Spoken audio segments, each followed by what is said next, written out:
Hello and welcome back.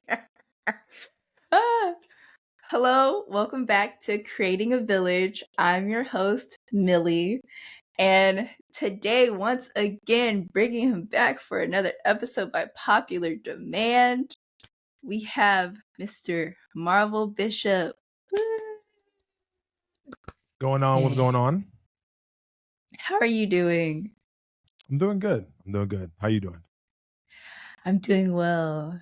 Um, yes, I am I super see that you excited. copied me, by the way, of saying the tone of red. You know what I'm saying? If you want to just be, Well, if you just want to be me, just all you gotta do is say that. You know what I'm I saying? don't know about that. I feel like I Mm, just mm, represent the mm, color red, and you mm. probably picked I up on see. those vibes. Mm-hmm. Mm-hmm. I see. Yeah, but it's okay. We can both rock it. Red family. Sounds good. Sounds good. Let's get to it. So for this episode, considering that you are a luxury host, um, I wanted to kind of talk about how you got into that aspect of your life, and definitely what went into it. So, I guess I'll tell you like a little bit of my backstory then, right? Yes, yes, So, yes. Marvel Bishop, people call me Bishop, 36 years old, originally from New York, was raised there. And I came to Miami in 2009. I went to FIU. I started out as a photographer and videographer. So I was Okay. actually doing content creation. Yeah, so I was doing a bunch of content creation for like sororities, fraternities, departments, the whole nine. And while doing that, while still being in school, it got to the point where you know I wasn't really making ends meet, if that makes sense. Mm-hmm. And I had to like do something different, especially when I told my aunt to actually cut me off. So I actually like told my aunt that raised me to, hey, I want to be a man. I need to be on my own. Please cut me off. Like, I'm telling That you, is you need to so cut me off. commendable. That's really commendable. Yeah, I know. Considering the people of these days, you know what I'm saying, around your age, I get it. Because people, they be getting coddled, they're being pacified. But I'm a different breed. You know what I'm saying? I'm 30. Like I said, I'm 36. So, yeah. So I told my aunt that I wanted to, make a means for myself and become my own man. And after that, when I told her to cut off, I remember like specifically when I hung up the phone, I was like, all right, what do I do now? I never planned. Yo, I did not have No, a plan like at all because it'd be like that. I just did it. And I was like, okay, where am I going to get this extra money? Like, where am I going to get this extra money from that my aunt was giving me? But, photo and video wasn't really cutting it. So I needed something else. So I was thinking and thinking and thinking, right? And my guy, Jonathan Menacall, which he is a good friend of mine. He went to FIU the same time I did.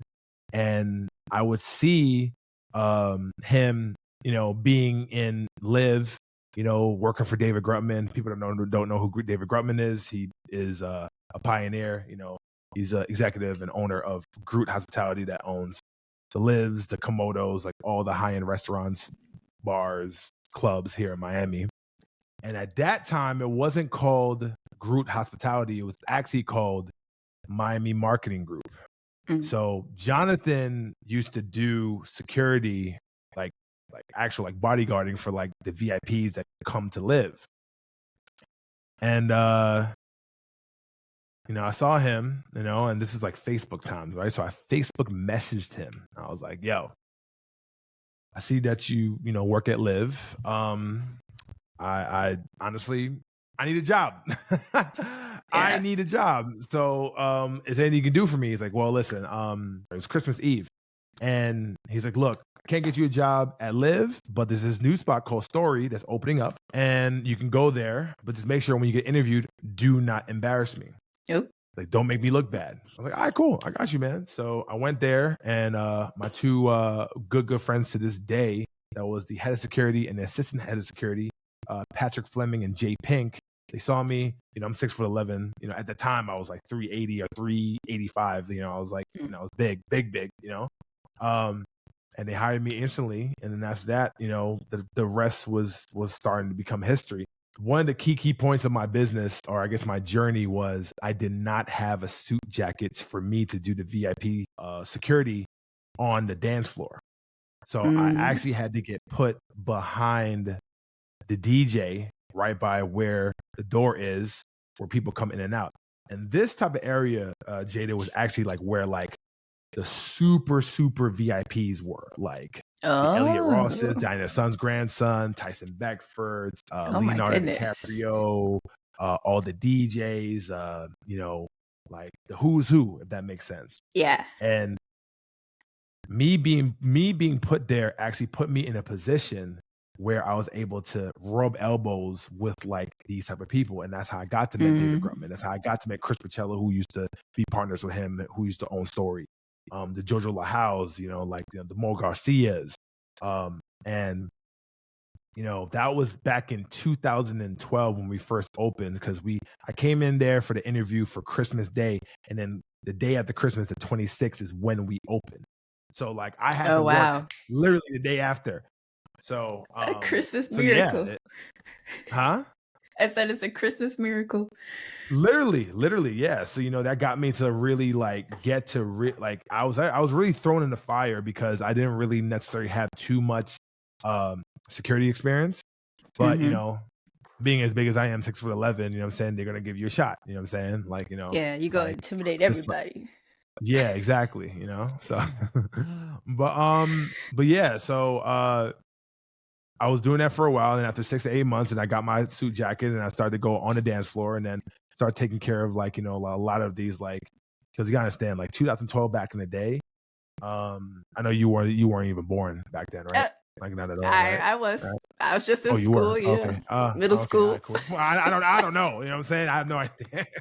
But no, but that was 9 years ago, and those times back then were extremely different. Like people were spending money, like it was like after the crash.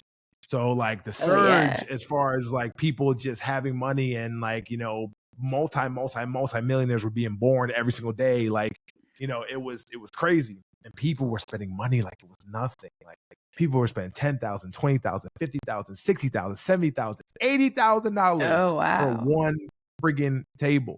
And like the money was just different.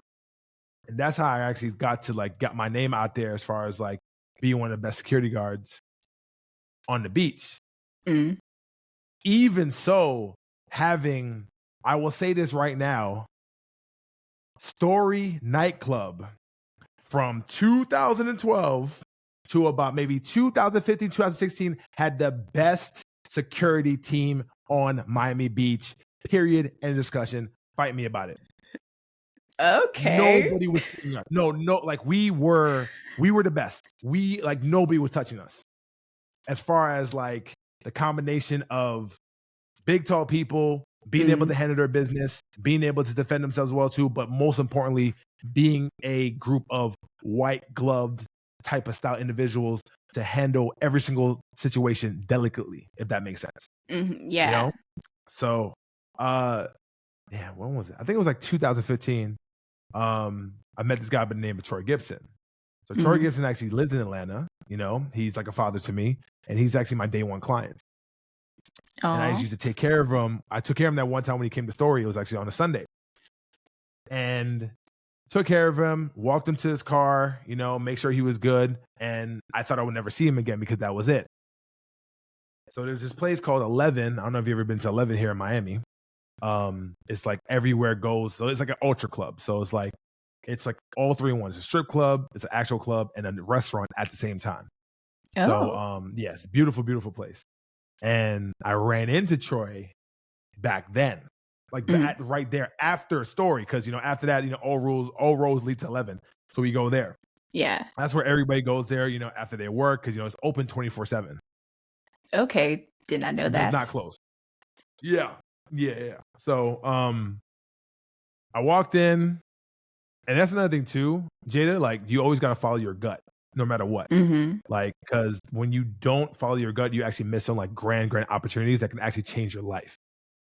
So at the Mm. time, I was like, I don't know if I want to go to 11. I'm kind of tired. It was a long day at Story. Let me just not go. And I had this feeling in my stomach. I was like, yo, Marvel, you need to go. Go to 11 right now. So I go there and I run into Troy.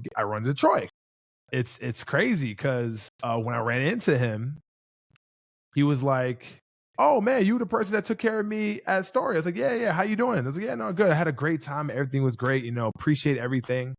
And after we're talking for about 2 or 3 minutes, he kind of paused and he looked at me and he was like, "You know what? You could be my bodyguard." And I was like, "Well, I hear this all the time. Like His personal people tell me, bodyguard? yes, yeah." Oh, hold up. So yeah, so I was like, I hear this all the time, right? I was like, okay, how am I gonna handle this? I'm thinking to myself, I was like, you know what? I'll work for you right now. What's up?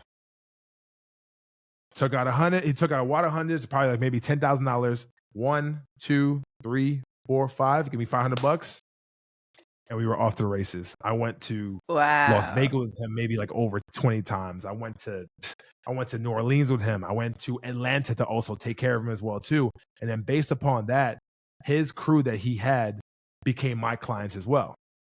Now you're hearing all the stories when it comes to security and me being a bodyguard and all. Like, how did I get to the concierge? Now I'm about to get into it. So too late, I believe I always get my dates mixed up because I feel like everything is a blur. Like late 2015, maybe 16, I was bodyguarding one of my clients, and we were talking, and he was like, "Yo, Marvel, I always appreciate everything that you do for me. You take care of me, you take care of my group, you secure me and everything else too. But I want to let you know something. Like, the main reason why I hire you is not because of you being a bodyguard or whatever, you protecting me. It's because of your personality. It's because of who you are as a person, is how hospitable you are, how people gravitate towards you, how personable you are. Have you ever thought about becoming a concierge host? And I was like, no, what is that? I was like, what are you talking about? So he broke it down to me. He's like, yo, like you can actually take your business to another level and take care of people from the top down and provide them everything when they come to Miami. The cars, the yachts, the private security, the transportation, the reservations, the liaison work, the VIP access, the private chefs, the private jets, everything. And it was like, you think I could do that? It was like, yeah, hell yeah, you can do that. Like, you're the guy. Like all you gotta do is you gotta just transition from like being a security guard to a concierge host. And after that, honestly, that was when, Bishop Executive Services was born. Oh, wow. That's such a Yeah. great story. What is your kind of thought process on connections? Because obviously having your first friend connection to get you the job and then building the rapport with the people who came in and out, like just knowing how to do that. What is your perspective on connecting and like personal branding? Because your brand is what got you to be a personal bodyguard and then to just have Yeah. this image. Yeah. So I do think that for your personal brand, like at the end, like first off, you got to be a good person. Like you got to be a good person. You have to have great intent. You have to be able to like, provide value to people as well. And also find out how you can provide that value, if that makes sense. And that's how you can like really, really connect with people to become a different and unique person from everybody else. What I will say is that one of the things I cannot stand that people be asking, they be asking me, and I actually used to do it, and I don't do it anymore. Like, oh yeah, I would like to work with you, whatever, and find out how I can provide value. People need to stop saying that. It is like the most cringeworthy thing in the world, because it's like, dog, like, why do I have to do the work to let you know what value you have to provide to me when you need me? Why? Like, that doesn't make any sense. Like, why don't you go back, do the research on me, and see how you can help me and then present that. You know what I'm saying? Why are you talking to me right now? Because that's Yeah, like because someone. I'm talking to you right now. That's why. Like, No, someone said, "Yeah, just come by and you can help out whenever." And so, like, I was texting their assistant, like, "Oh, let me know whatever you need me to do." And no, yeah, wrong, because they wrong, haven't wrong, wrong, wrong, responded, wrong. and Exactly. so You know why they haven't responded, right? because I feel like they have so much to do. Because you're not separating yourself from the pack. Mm, If you would have actually done the research, right, and do your due diligence on what they needed, and like, hey, I'm I very can do this distant. for you. What's up? Like, damn, like, you know, like Jada's actually like, you know, she's a one-on-one. Like, she's actually presenting to me what she can do for me, other than me doing the work and asking for it. No, I don't need to do that work. Why? Mm. Now I got homework to do. We We ain't always even. got homework to do. We always got homework to do. That's what makes us great connectors and great networkers as well. You know, you got to do the homework. You got to do the work before the work. You know. That makes sense. So when it comes to finding the value that you can add, I can make an assumption like you're doing your due diligence, you're looking at the holes in someone's operation. Mm-hmm. But in order to find what you're good at, what do you think plays into that finding that value that you can offer? You got to taste test. Like, finding the value for what you have to taste test. Like, you have to Mm, find out. You have to do the work and the grunt work and be in the process of like, okay, like, what can I do? All right, now work on this. Okay, what else I can do? Like, you have to actually like find out and like trial and error at the end of the day. yeah. Like when you find your own value to be able to provide to your own, like, it's kind of like it's a two-step process. I think it finds you and you have to find it as well, if that makes sense. Now, I don't know which one comes Yeah. first, if that makes sense. I don't know. But for me, I I'll say this. I innately knew that I was a type of protector, nurturing type of person, a Mhm. leader, you know, a provider, all that stuff. I knew that innately since the day I was born, right? But then in the fields that I was in, it made me find out like, oh, wait a minute, I could actually be a bodyguard. Oh, wait a minute, I could actually be a luxury concierge host. So that's Okay. where you know what it is innately, but then specifically you find out what it is through the work and through the journey that you have. Does that make sense? Yeah, that makes sense. That Yeah. makes sense. Definitely a trial and error thing. Mm-hmm. Okay, Yeah, okay, and don't be okay. afraid to fail too. Like, a lot of people are afraid to fail. They're afraid to find that out because they think that everything needs to be perfect. What I always tell people is it's always 1/0. So one of my mantras Mm, is that it's always 1/0. Like, no matter what, it doesn't matter how far or how close or how far or how close you are, whatever it is. You can be one day away. You can mm, do a whole bunch of stuff for the process, but if you just have this mentality on like, okay, you know what, I need to conquer today. Like, yesterday's gone and tomorrow's yet to be. So if I conquer yeah. today, today is one day. Within that one day, let me conquer this one meeting. Within this one meeting, let me conquer and ask this one question. So once Mm, you had that foresight of, okay, now I can build upon that. Not if like you don't do 10 things, like, oh my God, you know, my day's ruined. Lord, I'm about to die. Like, you know what I'm saying? Like, yes. no, man. Like, you cannot do that. One is always better than zero. Because one Mm, plus one plus one plus one plus one equals, you know? So it's a more. snowball effect. I always tell my Wow. people, I always tell my clients, I always tell people who I mentor or also consult as well too, is that everything is compound interest at the end of the day.